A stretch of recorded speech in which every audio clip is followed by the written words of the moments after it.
আমি আইন অনুযায়ী সরকারের মন্ত্রী পদের কর্তব্য বিএনপি নেতৃত্বাধীন বর্তমান সরকারের মন্ত্রিসভায় প্রথম দফা রদবদল হয়েছে। ২১ অগাস্ট সন্ধ্যার পর বঙ্গভবনে নতুন মন্ত্রী প্রতিমন্ত্রীদের শপথ গ্রহণের মধ্য দিয়ে কার্যকর হয় এই পরিবর্তন।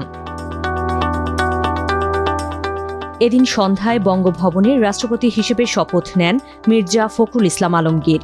এরপর প্রথমে ৪ জন মন্ত্রী ও ২ জন প্রতিমন্ত্রীকে শপথ পড়ান তিনি।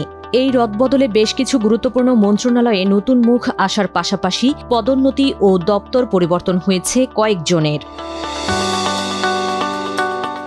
বিএনপির স্থায়ী কমিটির সদস্য ডক্টর আব্দুল মঈন খানকে স্থানীয় সরকার, পল্লী উন্নয়ন ও সমবায় মন্ত্রণালয়ের মন্ত্রীর দায়িত্ব দেওয়া হচ্ছে বলে জানা গেছে।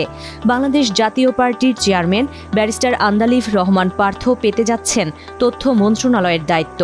পার্বত্য চট্টগ্রাম বিষয়ক মন্ত্রণালয়ের পূর্ণ মন্ত্রী হিসেবে দায়িত্ব পেতে যাচ্ছেন বান্দরবান আসনের সংসদ সদস্য সাচিং প্রু জেরি। আর বেসামরিক বিমান পরিবহন ও পর্যটন মন্ত্রণালয়ের মন্ত্রী হচ্ছেন রাশিদুজ্জামান মিল্লাত।